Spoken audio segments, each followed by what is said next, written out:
Ladies and gentlemen, welcome to a realm where reality intertwines with the inexplicable, where the boundaries of reason dissolve into the shadows of uncertainty. Welcome to the political twilight zone. I am your guide through this enigmatic labyrinth, where politics and power take on life of their own.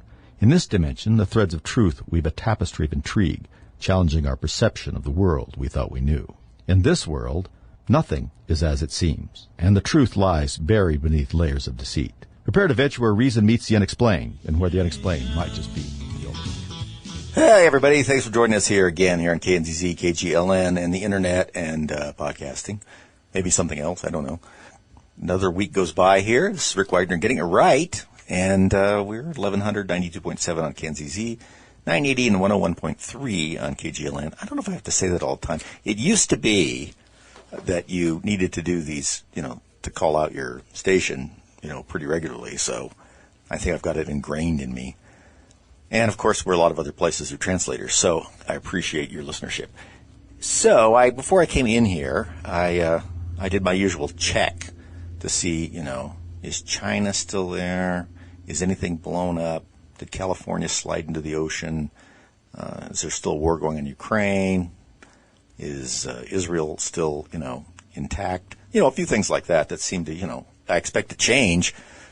I don't expect, but some of them are just going to change, I think, at some point. And although I think Israel will remain intact. But there's some strange, goings on in the world. Do I think China's going to disappear? No. I just like to look at it to see, where they're at.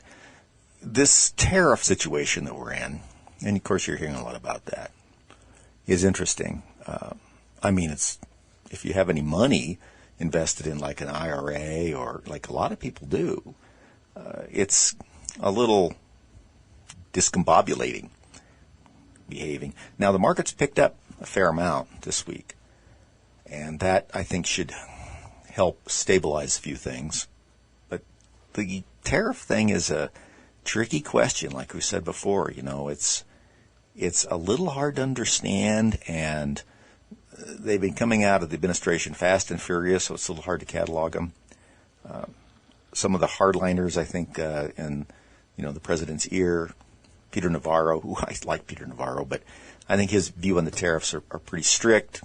And you get the other side, you get Elon Musk, who has a lot looser view about tariffs because he has a lot of, and it isn't just for self-gain, but he does a lot of transactional business between various countries, and I think that he believes that tariffs at some level might be okay, but if it's going to stifle too much supply, it bothers him.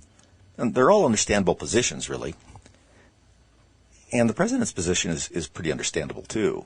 I think he's on the right track, as if he cares what I think. However, I think they're sort of looking for an off-ramp on some of these to ease their way out of some of these higher-profile tariff situations, because we've had a lot more dislocation in the market, and I don't mean the stock market, I just mean across the board. And we haven't really felt that much of it in our piece as consumers. It hasn't trickled down to us yet.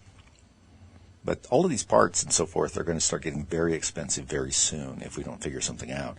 And while it appears we have some good talks going on with Japan, for instance, and India, and 2 or 3 others, the complexities of tariffs, when you start thinking, well, what products are we talking about?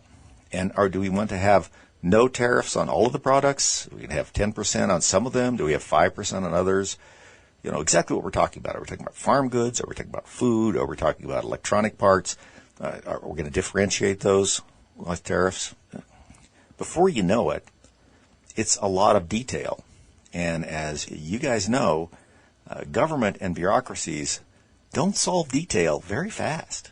As a matter of fact, in some instances, most instances, they create more detail problem trying to solve it. So I think these agreements that the administration thought might come a bit faster, even with people that want to craft one, are not coming as fast as they'd hoped. So they're trying to engineer some ways to keep these big swings in prices and tariffs, off the table a little bit while they're trying to finalize something. we had a 90-day pause on some of it. Well, 90 days in some of these discussions is not all that long. It sounds like it to normal people, but, we're talking about a bureaucracy here, and that can take a long time. First, they have to gear up to last forever, which, of course, is, as we know from Ronald Reagan, that's the first key to immortality, has become a division of the government. But we have our trade negotiations and so forth. But every time that there's a discussion about doing something with the tariff, we end up having to go back, consult everybody, see how that's going. Nobody really has the autonomy to sit in there and just make broad decisions. They can only relay suggestions and then sort of get some group thing going. And it's a slow process, and it doesn't help us. So I think he's looking for a way, the president is, to sort of mitigate some of this stuff without looking like he's backtracking on everything. Because I think he feels right, and I think he is right in a general sense about what he's trying to do.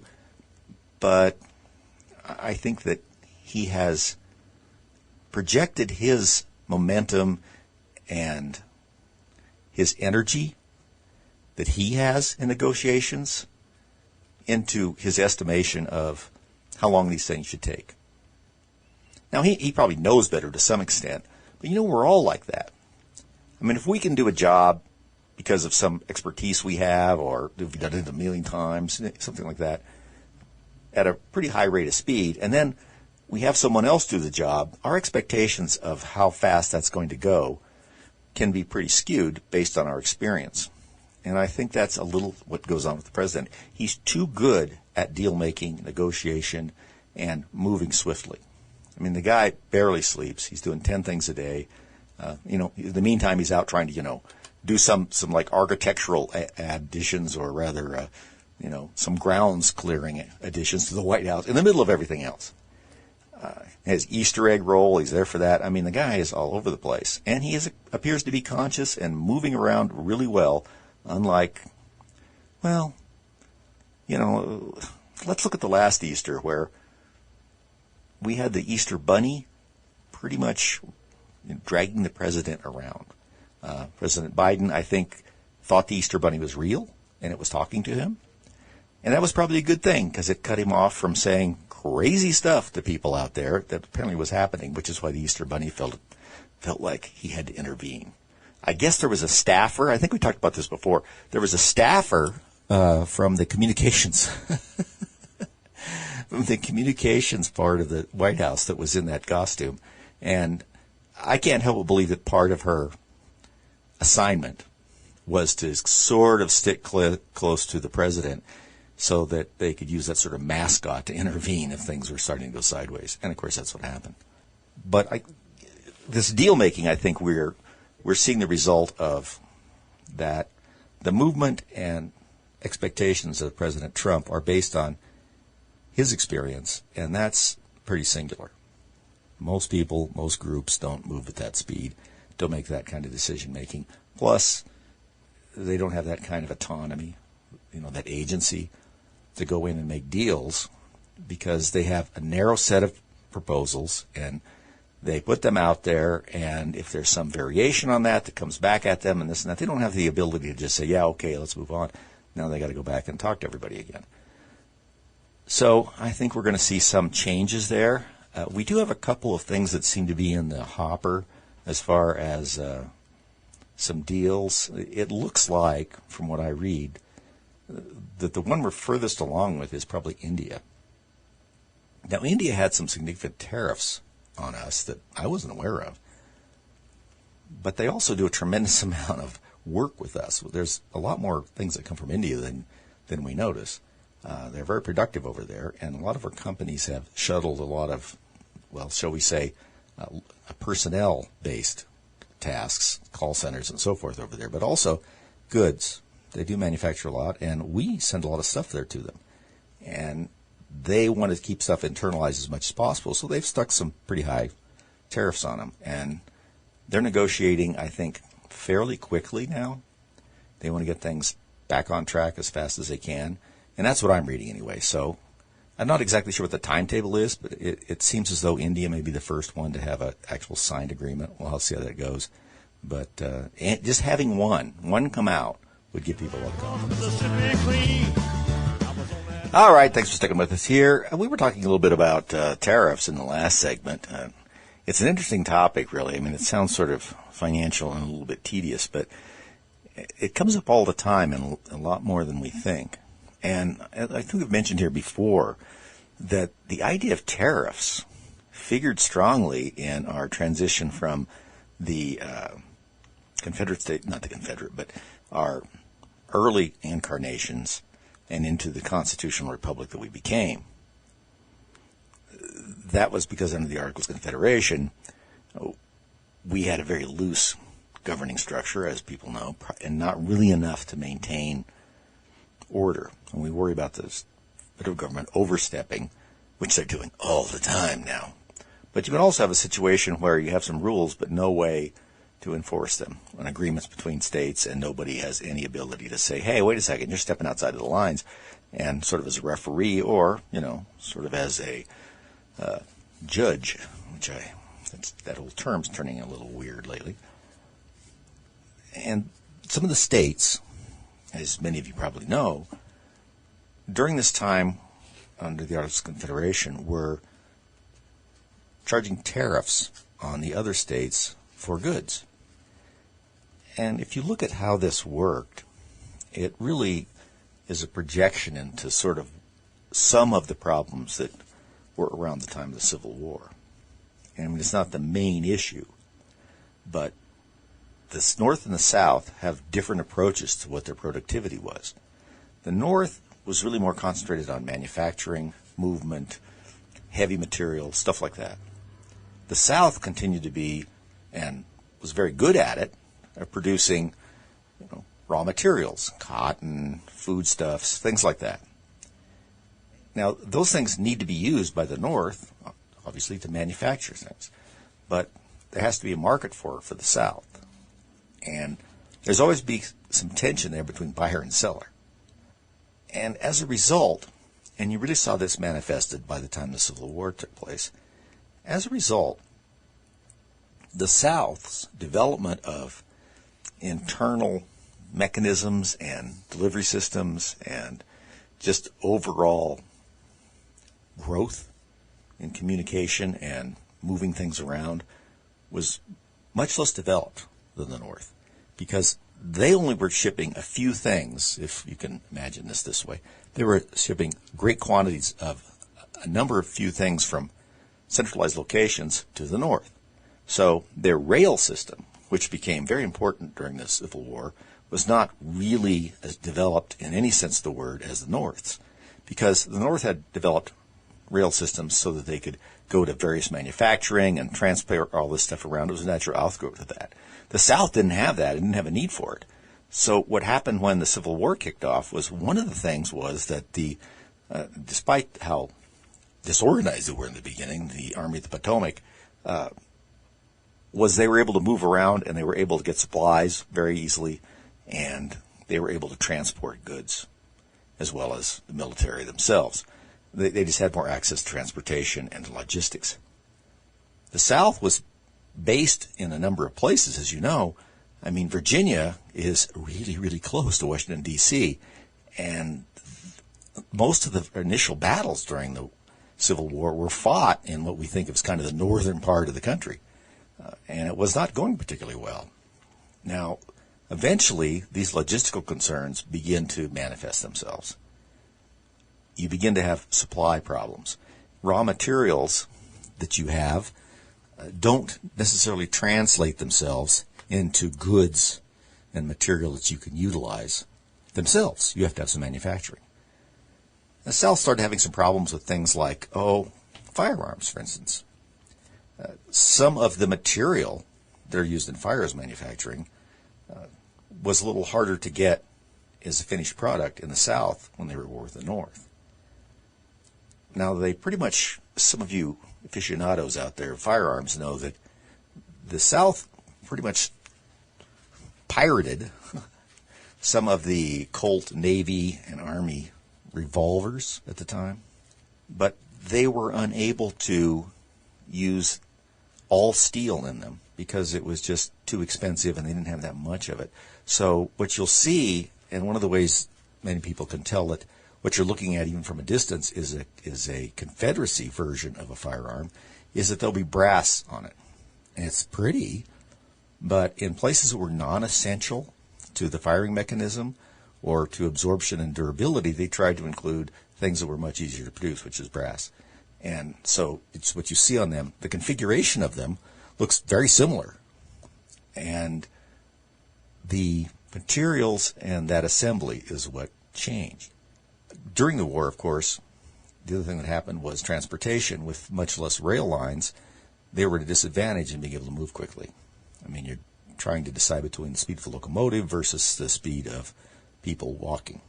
Because no matter how much cavalry you have, pretty much a lot of what you have to have, unless you're doing raiding, involves troop movements.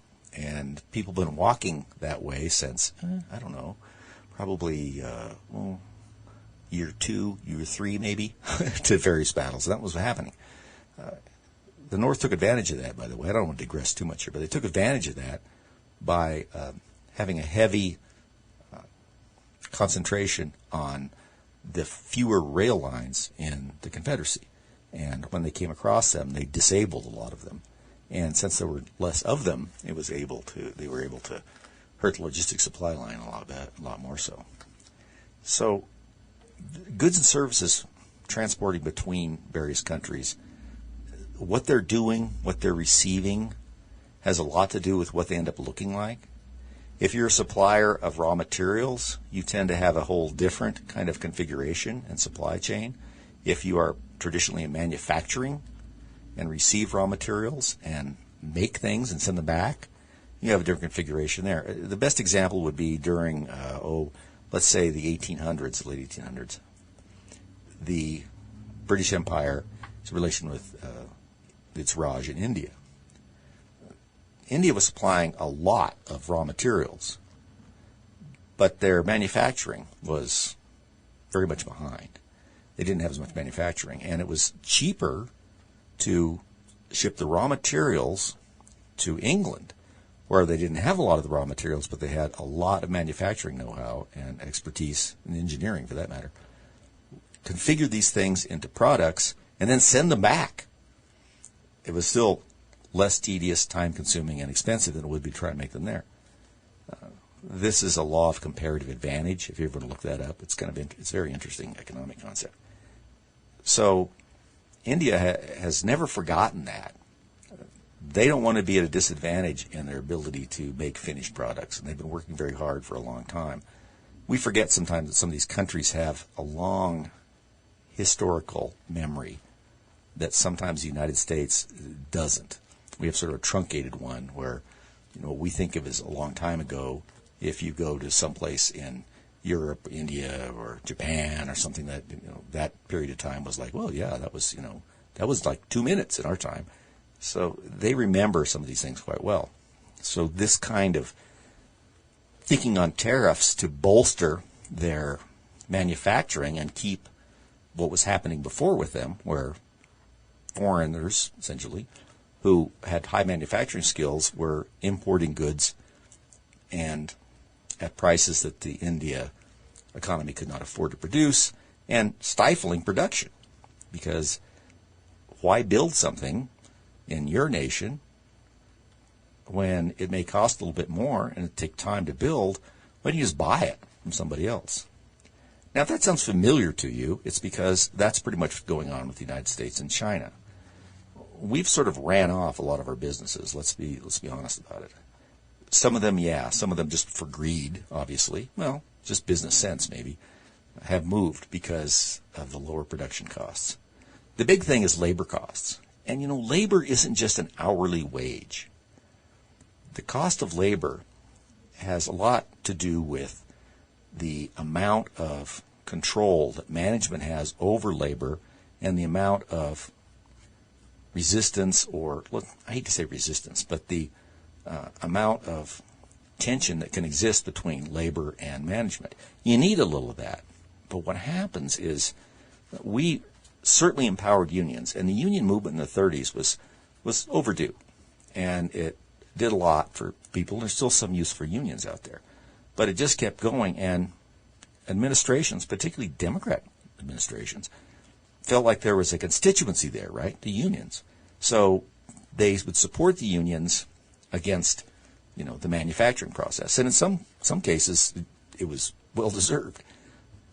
But as that went on, it became more and more expensive to have an employee, not just to pay them an hourly wage, which were going up, but also some of the requirements you had to have. Look at now, if you think about some of the requirements that you have to have for employees with some of these, like, family leave, things like this, all these things mount up and raise your costs a lot, and more than just what you're paying people every hour. So we've got to correct some of these things if we're going to be able to bring some of these things back. It needs to be done.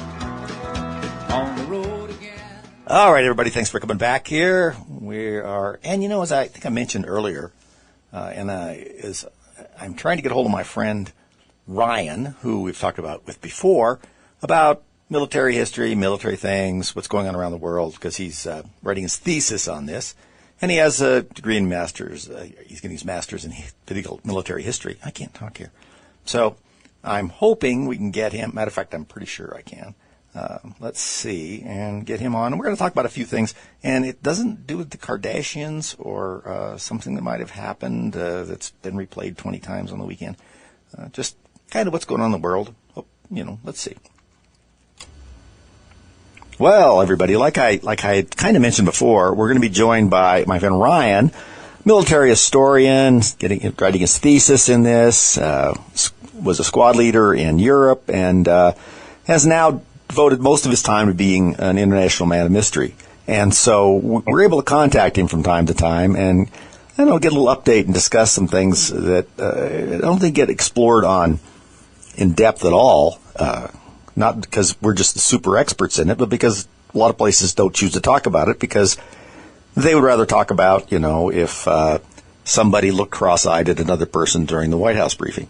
And there's a few people that I listen to on the news, and very few about military things. General Jack Keane on the Fox is my favorite, by the way. A lot of these others, it's like, yeah, and your experience was what? Remember, you can be a general someplace and not necessarily be Patton, Your command structure could not necessarily put you in an area where you have a lot of information and intelligence or kinetic activity. So, you wonder, okay, well, where'd you come up with this? Some of these guys have no better idea about what's going on, really, than you do. So Ryan, I wanted to talk today about something that we hear a little bit about, and I know people have kind of forgotten, and that is this cross-polar missile problem that we've kind of forgotten about and seems to be raising its head a little bit, particularly with the Greenland acquisition. Sure. Yeah.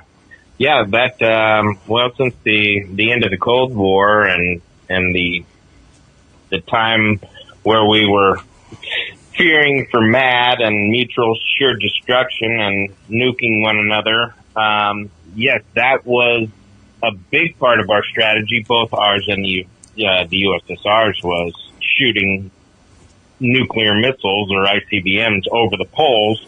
And a lot of our early warning systems were places, were radar stations and such that were bases up there. We had bases in Greenland and Canada, and they had theirs in their Arctic regions. And we pretty much just had our eyes north because that's the shortest way for a missile to travel is directly over the poles. It's come back into light because of the current situation in Ukraine and the little bit of a stable rattling that we've been doing with Putin over the last 4 to 5 years. That's come back into light. I know that Trump he loves to say that we'd love to just buy Greenland from him, and I think that that's funny on so many levels, but yeah, it would be a very, very strategic place for us to have not only for military use, but of course for natural resources and scientific research and this, that, and the other. But yeah, the poles don't really, everything you hear about the poles nowadays is that we're losing ice wholesale.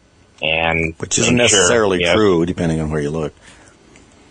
Yeah, it depends. And like I like to mention to everybody, and the things that you can watch on any Discovery Channel, is that the one thing that has changed since the 4.6 billion years that the Earth has been here is the climate has always changed. That's why you find palm leaves fossilized in deserts now. Yes, we're probably hurrying that along a little bit at a rapid clip, but then again, climate's going to change, and just like George Carlin said once the Earth gets tired of us, he's just going to be like a big Saint Bernard with fleas. He's just going to shake himself loose of us. Well, that's one way or another. And there's a lot of things from the outside too. And we mentioned this before to the audience. It's really interesting to look into areas that we think have always been the same and have been, in fact, in the past, been so wildly different. The Sahara is such a great example. It was nothing like it looked like now in terms of a desert. As a matter of fact, it's getting a little drier. But at a given time, say 13,000 years ago or so, it was still grassland and water and some trees and all sorts of things. And we still haven't dug up a lot of civilization that was existing around that time because it disappeared, and the sand over time, as it got more and more dry, covers everything up, and it moves around. As you know, the dunes move, and so things just disappear. But that's a good example. I mean, that was a change. And, it wasn't because, some of the natives in Africa or some of the tribes in Egypt wouldn't stop driving their SUVs. It was something else. And nobody, it's climate change wants to discuss that. So, yeah, and, what we're talking about here in modern day threats, and I want to talk about this because President Trump has talked about his Golden Dome, which was essentially be some sort of anti-ICBM system. The Iron Dome in Israel is that, although it uses kinetic forces, anti-missile missiles, to try and do that, and they're pretty effective. But the best way is to have as much warning as possible, and one of the reasons that they're able to shoot these down in Israel is because they're not super sophisticated on the other side. The technology is much better on the Israeli side than it is on Hamas and this and that side. So, but you get something comparable technology. Like if you look at what Russia has with their hypersonic missile, which is like 6,000 miles an hour. Yes. Those are pretty much very difficult to stop, and the closer they are to you, the more difficult they become. So if you have weapons like that, the time of transport between launch and target is wildly important because all that time is available for someone to knock it out. So if you cut that down by distance, say, instead of coming across the Pacific, you shoot across the pole in about a third the distance, you're not in the air that long and you're traveling pretty fast. The chances of knocking you out are a lot less. Exactly, and that's why the polar region becomes so important, is that it is the shortest distance. So that's why we need things. Well, Lockheed Martin is apparently the people that are the ones championing or building this Golden Dome, and yeah, it's a series. I mean, it's a very, very complex series of different systems, long-range discriminative radar, THAAD, even F-35 fighters, all kinds of things that work in unison, and that's why right now we're working on 6th generation fighters, even the F-35. Those planes talk to each other, and this Golden Dome system will do something very similar, as all of these systems will talk to one another.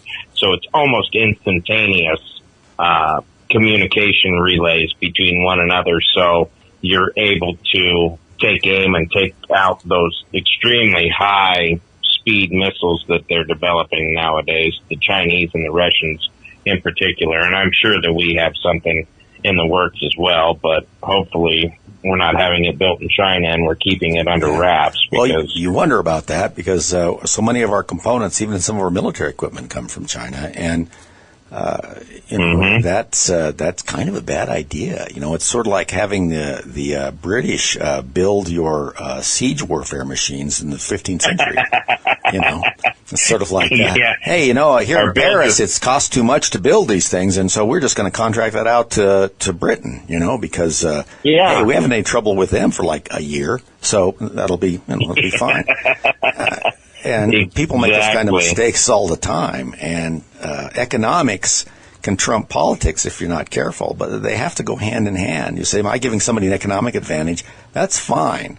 The law of comparative advantage with economics does work, except you have to interject the fact is, they can do it cheaper and we could do something else more advanced in manufacturing, but they hate us and they can cut that off and then we can't make anything.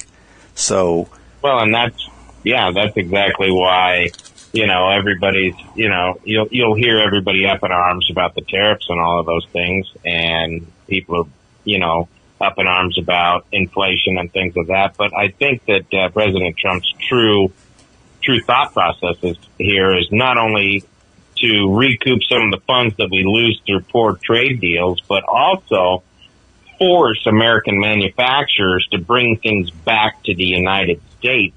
And, and a lot of these things, just like you were talking about, these things are things that should not be made in any other country that is unfriendly to the United States. And I hate to say it, China is numero uno. I fear China far more than I fear Russia, Iran, North Korea, any of those guys. They're far more capable. Their spy networks are extremely good. And we help them along by letting them, by giving them TikTok and letting them into Los Alamos. But so you hear of all of the stuff that it's going to hurt the economy. And unfortunately, we've pushed ourselves to a tipping point where so much of our stuff is not manufactured in the United States anymore that in order to bring it back and reel it back and to protect our own borders and our own military and economic interests, it sometimes ripping that Band-Aid off hurts. So that's one of the things that we're going to kind of have to struggle through if we want to have a secure nation, because we can talk about DEI and civil rights and all of that stuff until our lips turn blue. But at the end of the day, it's just like China is just like a magician. It's smoke and mirrors. They're keeping us looking one way, and they're just scooping stuff from us the other way. And one of these days, it's going to be to the point where we're no longer the world's leading military power. They're going to surpass us because they have all of the technology, they have all the manufacturing capabilities, they have all of the rare earth materials. They have all of the things that we're lacking, and we're allowing them to wholesale steal from us. So, right. Some of these things we have, but we've decided that we're not going to extract them because it would be bad for the environment. So we buy them from places like China and, places in Africa and so forth that are much worse at the way they extract them, and we bring them to our country, and we feel real good about that. We're not exactly doing what we thought we're doing. We're just doing it someplace else. And it's hindering our ability to have localized assembly. I mean, if you look at World War II, one of the things that kept America so far ahead in World War II was our manufacturing ability. I mean, we were able to manufacture. If you look at some of the times it was taking to build like a B-25 bomber or a Sherman tank on the assembly lines, it's amazingly fast. And so many of these companies that we think of as, maybe hardware companies or appliances, I mean, you could be issued a 45 automatic that was made by Singer in 1942. Oh, sure. And Ford started making everything. So, it's if you can't jump up that manufacturing base, you're really at a disadvantage. And when it comes to, looking away towards the danger, that's why looking north is something we've kind of forgotten about. NORAD was set up looking mainly north. That's not because they were just set up because they wanted to track Santa Claus, because that's an important thing to do. But that was that's more of a prime thing when they were developed. And at that time, they had the DEW system, which was distant early warning, and that was, these radar stations across in the United States, a little bit in Canada, and up in Greenland to do just what it sounds like, distant early warning.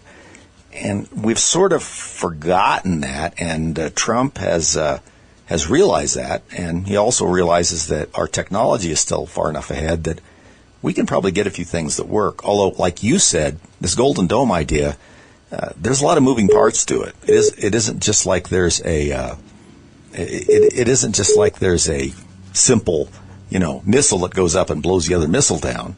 It's very interesting, I think, to look at what they're trying to do. So yeah, and I think it's essential. I think it, as much as we'd like to think that we as humans have come to the point where large scale conflicts are a thing of the past. It doesn't take but one person to be in the wrong position of power to kick off something just like World War II. There's too many alliances across the globe that like we were talking, if Putin decides to show his hand and detonate a low yield nuclear weapon in sub-Saharan Africa, per se, that's going to have ramifications. There, as much as Africa is still one of those dark continents that we kind of just send money and food to when we feel bad because there's a famine or there's civil war or strife. It could cause very easily World War III. So we need to the United States still needs to be prepared and diligent for threats out there, because not everybody thinks the way we do. Not everybody has the same cultural aspirations. They don't have the same outlook on human life. The Chinese being one of them. I mean, you get disappeared in that country. We talk about President Trump being a Nazi. No, those places make people disappear. You say the wrong things, you can't go on Twitter or X or CNN and talk bad about people like that. They have internet filters in China that keep their population under wraps. I mean, they're starting to break out, but they don't want them knowing too much. They don't want them knowing how bad they have it compared to the rest of the world and how much they're living under an iron thumb. They'll just disappear you.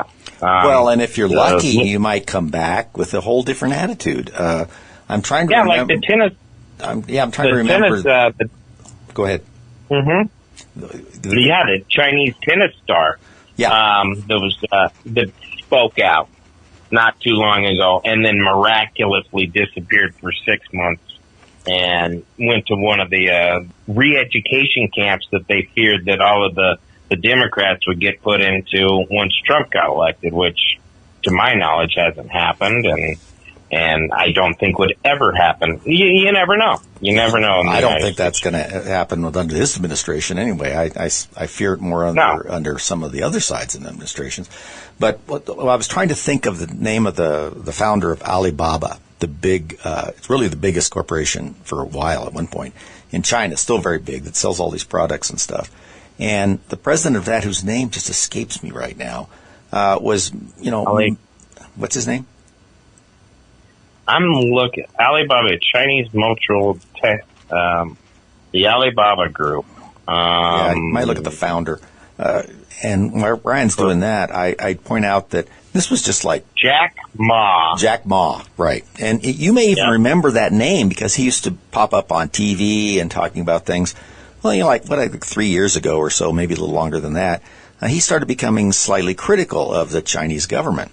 And then all of a sudden, nobody knew where he went. You know, he apparently went on an extended vacation without his cell phone.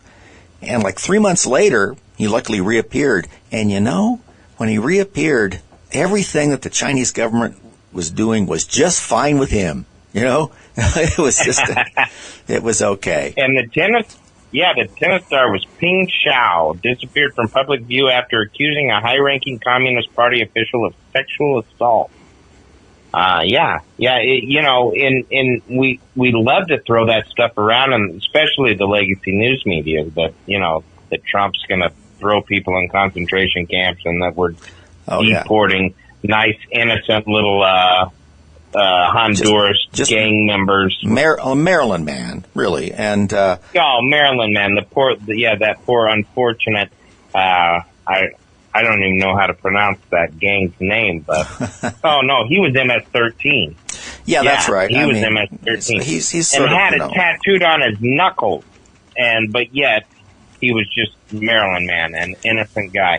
Yeah, they're not going to wholesale deport everybody in this country. That's not how that works. But in these countries, the ones that we're speaking of, that works just like that. All you say is the wrong thing about the wrong guy, and you get re-educated, or you, like we spoke earlier, you get turned into Soylent Green. Yeah, well, and you don't necessarily have any, leftist senators that want to go visit you in prison and try and hold your hand and try and get you out. Hey, Orion, we're getting down to we're getting down to the time here. I appreciate it. We sort of rambled a little bit, but I really appreciated the conversation because I think we covered a lot of ground here. The reason I do this is because there's so much more going on that is very important that we don't hear about. And we've come into a nation where the news revolves around any three things at any given time that may or may not be the most important things that are happening. They're just most available. So thank you, Ryan, and we'll talk again very soon, all right? Thank you, Rick. Okay. Thanks a lot. Sounds good. Thanks, Rick. Bye-bye. All right. Well, we're glad to hear from him today, and I think that we just have to always remember that there's a lot more going on in the world than we like to see, or whether we are seeing in the news. And I think back at the old days when you had, the evening news, CBS, NBC, ABC. You still have them, but they're different. But when there was 3 networks and then maybe 4 or whatever the case may be, if you look back at those old newscasts, yeah, they were liberal. I mean, not as liberal as they are now, at least not as obviously. But they also covered, in 30 minutes, they'd cover a lot of topics. They'd talk about the stories kind of the day that we talk about now, and then they would kind of go through national, international, this kind of stuff. And yeah, they just touch on it, but you at least know what was going on. And right now, sometimes I'm not sure we know what's going on in other places. So I like to just talk about it and encourage you guys to, keep your ears perked up, because this stuff will manifest itself and be important from time to time. More often than we think. Hi, folks. Anyway, thanks for have listening. a great week. Listen, if you'd like to listen to more and you want to maybe perhaps have someone else listen to our podcast, you can do so either by going right to our webpage, politicalviking.com, or therickWagnerShow.com. Both of them will take you there. You can get links right directly to our podcast. Or you can hear our podcast on Podbean, on iTunes, and Spotify, and a couple others.